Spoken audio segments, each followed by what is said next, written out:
Congress finally delays the transition to digital television, Google Health knows your vitals before you do, and Motorola releases a cell phone made of recycled water bottles. It's Thursday, February 5th. I'm Natalie Del Conte, and it's time to get loaded.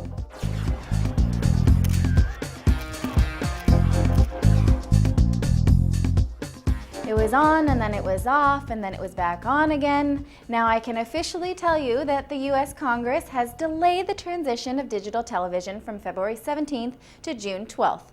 The U.S. House of Representatives voted 264 to 158, largely on party line, to delay the transition so that consumers will have more time to either buy new television sets or get a converter box.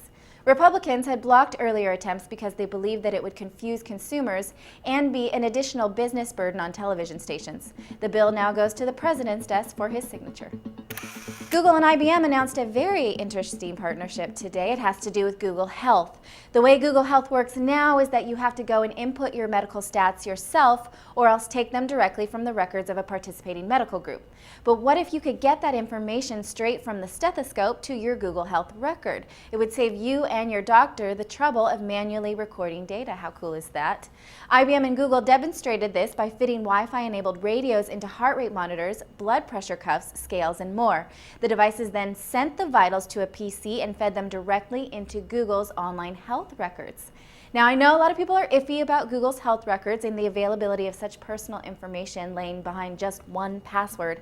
I agree it's precarious, especially if you have an embarrassing disease, which I hope you don't. Yahoo wants to help you keep track of your search results. They launched a service called SearchPad that will keep track of your search terms. When it detects a trend, it offers to save the results in an online document.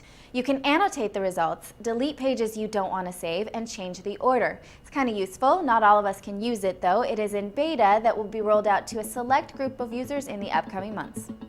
Green is in. Motorola released the world's first green phone, and Kent German got a first look at the new phone. Take a look. The story about this phone does not lie with its features. There's really not a lot there, actually, but it is what Moto is billing as the first carbon-free cell phone ever. What that means is the phone is made from recycled water bottles, and also the box is made from recycled paper. So pretty much everything that goes into the phone is recycled.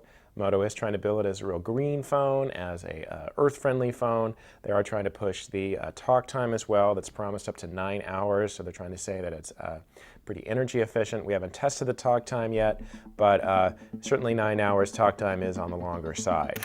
I'm not so sure MTV's new Hudson River video games are in such good taste. They're meant to simulate the January 15th Hudson River plane landing. Hero on Hudson lets you use your arrow keys to try to land a plane in the river, and Double Bird Strike lets you try to avoid flocks of birds as you fly the friendly skies. Both games are free and actually a lot harder than they sound, but I'm not so sure they're all that amusing. 1.4 million other people did find them amusing, though. That's how many times they've been played since they launched on January 21st. Turns out that $20 laptop we talked about on Monday is not really a laptop after all, but more of a computing device. And it isn't $20 either, it's $30. The RS500 is about 10 inches long, 5 inches wide, and more of a storage device that you plug into your laptop to augment your computer. So not as cool as we thought, never mind. GoDaddy has seen a mass exodus of clients since the Super Bowl. Apparently, a large contingency of Christians were offended by GoDaddy's Super Bowl ads and have started pulling their domains from the hosting company.